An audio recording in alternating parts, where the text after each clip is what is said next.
Sir Tanuku SI AGS మూర్తి తను ఆత్మహత్య చేసుకున్నారు సార్. యాక్చువల్లీ పోలీసులు అంటే తుపాకీతో కాల్చుకుని చనిపోయినట్టుగా తెలుస్తుంది సార్. యాక్చువల్లీ పోలీసులు అంటేనే ధైర్య సాహసాలకి పేరు అన్నట్టు చెప్తారు కదా సార్.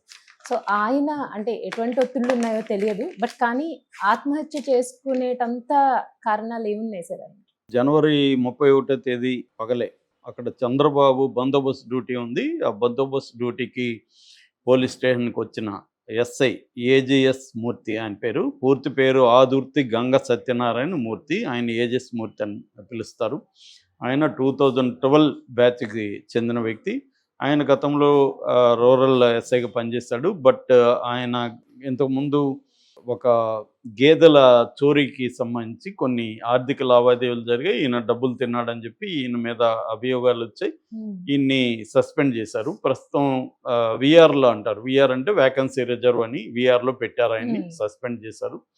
అయితే బందోబస్తు ఉంది కాబట్టి సరిపోరని ఆయన్ని పిలిచినట్టుగా చెప్తున్నారు. దాంతో ఆయన స్టేషన్కి వెళ్ళాడు. స్టేషన్కి వెళ్ళి బాత్రూంలోకి వెళ్ళి తన సర్వీస్ రివాల్వర్తో కాల్చుకొని చనిపోయాడు. ఇమీడియట్గా ఆయన్ని 108 తణుకు 108లో తణుకు ఏరియా హాస్పిటల్కి తీసుకెళ్లారు. బట్ అక్కడ లాభం లేదని చెప్పేసారు, చనిపోయాడని చెప్పారు. సో ఆయనకి భార్య బిడ్డలు ఉన్నట్టుగా చెప్తున్నారు. సో ఎందుకు చనిపోయాడు అనే దగ్గర రకరకాల కారణాలు ఫస్ట్లో చెప్పారు. అయితే నిన్నటి నుంచి ఒక ఆడియో కాల్ వైరల్ అవుతుంది. ఈయన తన ఫ్రెండ్, అతను ఎవరనేది మనకి ఇంకా క్లియర్గా తెలియదు. తను కూడా పోలీస్ డిపార్ట్మెంట్లో ఉన్నాడు. వాళ్ళిద్దరూ ఏరా అనుకునే స్నేహం ఉంది. తన ఫ్రెండ్కి ఫోన్ చేసి తను కష్టాలు చెప్తున్నాడు. అతను కొంత ఓదారుస్తున్నాడు. సో ఇతను ఏం చెప్తున్నాడంటే ఇద్దరు పేర్లు చెప్పారు నన్ను, కృష్ణకుమారు, నాగేశ్వరరావు అయితే సిఐ, కృష్ణకుమార్ అక్కడ పొలిటికల్గా మరి యాక్టివ్ ఎవరని తెలియదు. సో వీళ్ళిద్దరు కలిసి నా జీవితాన్ని నాశనం చేసేసారా, నాకు ఇప్పుడు వేరే మార్గం లేదు, నన్ను ఇప్పుడు రేంజ్కి రమ్మని పిలుస్తున్నారు. రేంజ్కి నేను వెళ్తే కృష్ణా జిల్లా ఇస్తారు నాకు, నేను ఆ జిల్లాలో నేను ఒకరోజు కూడా సర్వైవ్ కాలేను, నేను అందుకని నేను వేరే నిర్ణయం తీసుకున్నాను. కాకపోతే విద్య పిల్లలు ఏమైపోతారని భయంగా ఉందిరా, విద్య అంటే మేబీ భార్య, ఏమైపోతారని భయంగా ఉందంటే అతను ఓదారుస్తున్నాడు. నేను అన్యాయం జరిగింది వాస్తవమే, దానికింత నిర్ణయం తీసుకోవాలా, చనిపోయేంత విషయం ఏముందిరా దీంట్లో, ఇవన్నీ మామూలే కదా, అయితే ఏమవుతుంది, కృష్ణా జిల్లాలో పనిచేస్తే ఏమవుతుంది, ఇంకేమన్నా నువ్వు ట్రై చేయి, లూప్లోకి వెళ్దామని, వేరే దీంట్లోకి వెళ్ళొచ్చు, ట్రై చేయి నువ్వు, అవన్నీ అతను చెప్పిస్తున్నాడు. అన్నీ నెగిటివ్గా ఎందుకు ఆలోచిస్తా, పాజిటివ్గా ఆలోచించని చెప్పిస్తున్నాడు.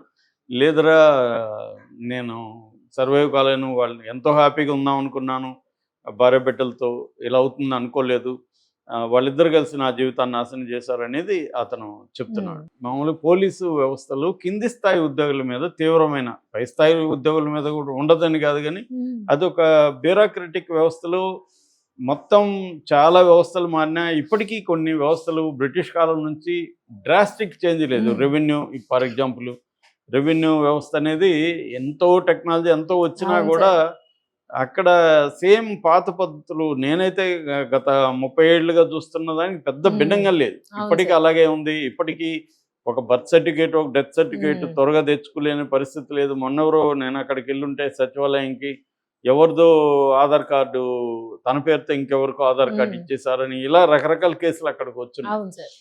ఏళ్ల తరబడి సమస్యలు సాల్వ్ కాకుండా పెండింగ్లో ఉంటాయి. అది పోలీస్ వ్యవస్థ కూడా. పోలీస్ వ్యవస్థ అంటే బానిసకు ఒక బానిస అని శ్రీశ్రీ చెప్పినట్టుగా ఎస్ఐకి కానిస్టేబుల్ బానిసలాగా చూస్తే, ఎస్ఐని సిఐ బానిసలాగా చూస్తే, సిఐని డిఎస్పి బానిసలాగా, ఇలా ఒక నిచ్చెన మెట్ల వ్యవస్థలాగా ఉంటుందన్నమాట. సో ఇప్పటికి కూడా దొర అని, దొరగారని ఇట్లాంటి భాష అక్కడ మాట్లాడుకుంటుంటారు. సో ఆ ఫీడల్ అప్పట్లో బ్రిటిష్ వాళ్ళ కాలంలో ఎలాంటి పోలీస్ సిస్టమ్ ఉందో అది డ్రాస్టిక్ చేంజ్ ఎసెన్స్లో కాలేదు. ఇప్పటికి కూడా అలాంటి ఒక హైరార్కల్ ఇవే ఉన్నాయి. అదొకటి. రెండవది మనది ఏంటంటే భయంకరమైన కరప్ట్ పొలిటికల్ సిస్టమ్. ఈ కరప్ట్ పొలిటికల్ సిస్టమ్ ఉండడం వల్ల మిగతా ఏ సిస్టమ్ని కూడా కరప్ట్గా లేకుండా ఉండడం కష్టం. మిగతా సిస్టమ్స్ పొలిటీషియన్స్ గమ్మున ఉండరు. వాళ్ళ పనులు కావాలంటే కరప్ట్ అవ్వాలి. కరప్ట్ అవ్వకపోతే వాడిని ఇంక వేధించేస్తారు. సో కరప్ట్ అవ్వాలి, రెండోది మన మాట వినాలి, ఇవన్నీ ఉంటాయన్నమాట. అందువల్ల పోలీసుల మీద అన్ని రకాల ప్రెజర్ ఉంటుంది. రెండోది వీళ్ళకి ఒక ఎస్ఐ పోస్టు, ఒక సిఐ పోస్టు రావాలంటే చాలా మంది డబ్బులు ఇచ్చి తెచ్చుకోవాలన్న పరిస్థితులు కూడా ఉన్నాయి. ఎవరినో పట్టుకొని స్కామ్లు లంచాలు ఇచ్చి అవును జరుగుతూ సార్. ఉంటాయి. అవును. చేయాలి, చేసినప్పుడు ఆ డబ్బులు మళ్ళీ వెనక్కి. సంపాదించాలి. అవును సార్. సో రెండోది క్రైమ్ జరిగేది, వాళ్ళే ఆఫర్ చేస్తారు, సార్ నేను ఇంత ఇస్తాను వదిలేయండి అని. డబ్బులు అదేదంటారు, డబ్బు ఎవరికి చేదని అనిపిస్తుంది. రెండోది మొత్తం కరప్ట్ సిస్టంలో ఒకడు నాన్ కరప్ట్ ఉండడం కూడా వెరీ వెరీ డిఫికల్ట్. అవ్వదు సార్. వాడిని అందరూ వెలివేస్తారు, వాడిని ఆ, ద్రోహిగా చూస్తారు. నువ్వేదో పెద్ద ఇదే అంటే వీళ్ళ గిల్ట్ ఆల్రెడీ వీడికి ఉంటుంది. దీన్ని వాడు కూడా అవును మనలో కలిసిపోతే మనకు ప్రశాంతంగా ఉంటుంది. వాడొక్కడు డిఫరెంట్గా ఉంటే మనల్ని హత్య చేసినట్టుగా ఉంటుంది. ఇలాగ రకరకాల కారణాలతో వాళ్ళని వేధిస్తారు.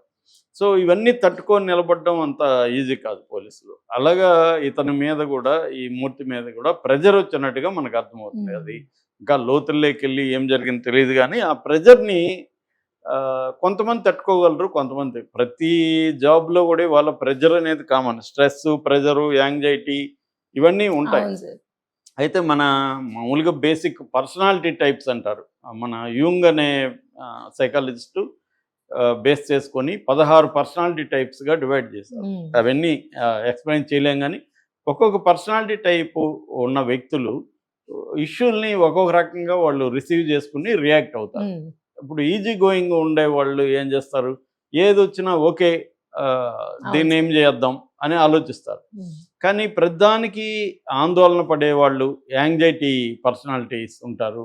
వాళ్ళు ఏం చేస్తారు, డిప్రెసివ్ వాళ్ళు ఉంటారు. వాళ్ళకి చిన్న ఇప్పుడు లక్కీ భాస్కర్లో ఒక డైలాగ్ ఉంటుంది, రోజంతా మొత్తం రోజులో ½ అన్ అవర్ మాత్రం నువ్వు అనుకున్నట్టు జరగకపోతే నువ్వెందుకు ఎంత బాధపడతావు. మొత్తం 24 గంటల్లో 23.5 గంట నువ్వు అనుకున్నట్టు జరుగుతుంది, ½ అన్ అవర్ జరగదు. కానీ ఇదంతా పక్కన పెట్టి ½ అన్ అవర్ జరగలేదని 23.5 గంటను కూడా రూయిన్ చేసుకున్న వాళ్ళు చాలామంది ఉన్నారు. సో అందువల్ల ఒక ఇష్యూని ఎవరు ఎలా రియాక్ట్ అవుతారు, ఇదే సమస్య దాదాపు చాలామంది పోలీసుల ఆఫీసర్లకి సేమ్ ఇష్యూ వస్తుంది.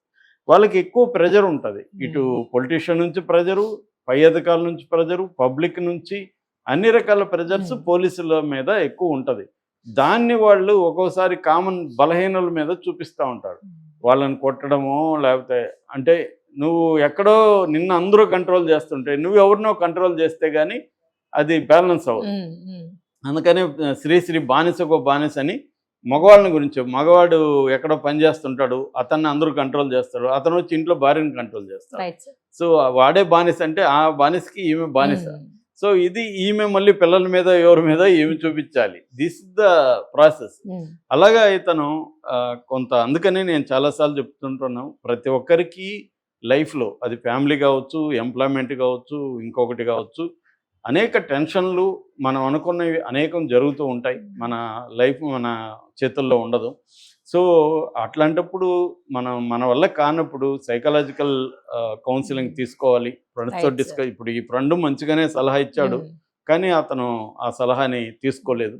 సో ఆ ఫ్రెండ్ కూడా నువ్వు సైకాలజిస్ట్ని కలువు అనే సలహా ఇవ్వలేదు. సో వీళ్ళు సైకాలజిస్ట్ని కలవాలి. ఇప్పటికీ మనకి ఏంటంటే ట్యాబు ఉంది, సైకాలజిస్ట్ని కలిస్తే నాకు మానసికంగా నాకు బాగాలేదని ఎవరికి చెప్పలేం. ఫిజికల్గా అయితే అన్నీ చెప్తాం, నడుము నొప్పి, కాలు నొప్పి, జ్వరం అన్నీ చెప్తాం. కానీ మెంటల్గా ఈరోజు నాకు డిప్రెషన్గా ఉందని మనం ఫ్రెండ్కి చెప్పం, ఈరోజు నాకు యాంగ్జైటీగా ఉందని చెప్పం. ఇవి షేర్ చేసుకో. దానివల్ల ఏమవుతుందంటే షేర్ చేసుకోవడం అనేది ఇంపార్టెంట్. దాన్ని టాకింగ్ క్యూర్ అని ఫ్రాయిడ్ అండ్ బ్రూయర్ అనే ఇద్దరు 19th సెంచరీలో టాకింగ్ క్యూర్ అని పేరు పెట్టారు. అంటే మాట్లాడడం వల్లే క్యూర్ అవుతుంది. ఆ మాట్లాడి వినేవాళ్ళు కావాలి, వినేవాళ్ళు నాన్ జడ్జిమెంట్లుగా ఉండాలి. పైగా మనది తీసుకుపోయి 10 మందికి మసాలా వేసి చెప్పేవాళ్ళుగా ఉండకూడదు. అలాంటి వినేవాళ్ళు దొరకడం కూడా మనకి ఇవాళ లైఫ్లో కష్టమే. అందుకని ఇవాళ ప్రొఫెషనల్గా కొంతమంది ఓన్లీ వినే సంఘాలు కూడా ఉన్నాయి, ఆర్గనైజేషన్స్. కొంతమంది మొన్న కూడా ఒక మా వైఫ్ వాళ్ళ ఫ్రెండ్ ఒక ఆమె పెట్టింది, హార్ట్ టు హార్ట్ అని. హార్ట్ టు హార్ట్ అంటే any problem you can share, but గంటకి 2000 ఛార్జ్ చేస్తుంది. సో 2000 గంటకి ఇస్తే నువ్వేమన్నా మాట్లాడితే ఆమె నాన్ జడ్జిమెంట్గా వింటుంది, నీకు సలహాలు కానీ ఏమిందో ఇవ్వదు, ఓన్లీ వినడమే అని చేసేది. అంటే ఇవాళ ఏమంటే వినేవాళ్ళు కూడా దొరకరు. సో నాన్ జడ్జిమెంట్లకు వినేవాళ్ళు. అలాగా టాకింగ్ క్యూర్ అంటే మాట్లాడాలి. సో ఇప్పుడు ఈయన సమస్య నిజానికి ఈయన ఎక్కువ ఊహించుకున్నాడు. కృష్ణా జిల్లాకి వెళ్తే ఈయన అనుకున్నట్టు బ్యాడ్గా ఉండకపోవచ్చు. ఒక్కోసారి మనం ఊహించుకున్నంత భయంకరంగా జీవితం ఉండదు. ఫేస్ చేయాలి ముందు, చూద్దాం ఏమవుతుందని. ఎలాగో చనిపోతాడని డిసైడ్ అయినప్పుడు అది ఫేస్ face చేసి చేయడం easy కదా తర్వాత sir. చనిపోదాం అవును. అనుకోవచ్చు కదా. Yeah. కానీ వీళ్ళు ఏంటంటే ధైర్యం ఉండదు, ఫేస్ చేయడానికి ధైర్యం లేకుండా చావు అనేది ఒక ఎస్కేప్ అనమాట. సో ఇది ఈజీగా అనిపిస్తుంది. ఇదేంటంటే ఫట్ అని అయిపోయింది, ఇంకా వాళ్ళకి ఏం సంబంధం లేదు. కానీ దానివల్ల ఫ్రెండ్ కూడా చెప్పాడు, నువ్వు ఒకసారి ఆలోచించరా, అవును సార్. నీ భార్యకి పుట్టిల్లు కూడా లేదు ఆమె పోయి ఆడవడానికి, నువ్వు వాళ్ళ గురించి ఆలోచించాను. వీళ్ళు ఏంటంటే ఒక రకంగా సెల్ఫిష్ ఫెలోస్ అని కూడా చెప్పాలి. అంటే వాళ్ళ బాధల్ని నుంచి విముక్తి కోరుకుంటారు తప్ప నా చావు వల్ల ఎంతమంది లైఫ్ లాంగ్ వాళ్ళు బాధలు పడతారన్న ఆస్పెక్ట్ వీళ్ళకి ఉండదు. సో అది మేజర్ ప్రాబ్లం అన్నమాట. సో అందుకని మనకి చాలామంది నవ్వుతూ హ్యాపీగా కనబడే వాళ్ళు కూడా సడన్గా ఆత్మహత్య చేసుకుంటారు. మనం షాక్ అవుతాం. ఎందుకంటే వాళ్ళు ఎప్పుడు వాళ్ళ అవును సార్. బాధలను ఇంకోదాం మనతో షేర్ చేసుకోరు. ఎందుకంటే వాళ్ళకి మన మీద నమ్మకం లేకపోవచ్చు, షేర్ చేసుకుంటే తప్పుగా అనుకుంటాడు అనుకోవచ్చు, ఇవాళ రకరకాలు ఉంటాయి. ఏదేమైనా మనకు ప్రాబ్లం వచ్చినప్పుడు షేర్ చేసుకునే వాళ్ళు ఉండాలి. లేనప్పుడు కనీసం గూగుల్‌లో కొట్టినా మనకి సైకాలజిస్టులు దొరుకుతారు. వాళ్ళ దగ్గరికి వెళ్ళి మనం చెప్పుకోవడం ద్వారా సగం సమస్య అక్కడే అవును. పరిష్కారం అవుతుంది. సైకాలజిస్టులు కొంతవరకు గైడ్ కూడా చేస్తారు. ఎన్ని పాసిబిలిటీస్ ఉన్నాయి ఎక్స్‌ప్లోర్ చేయడం. అవన్నీ మనం కొన్ని చూడం. అన్నోన్ నోన్స్ అంటారు ఫిలాసఫీలో. అన్నోన్ నోన్స్ అంటే తెలియని అవి ఉన్నట్టు కూడా మనకి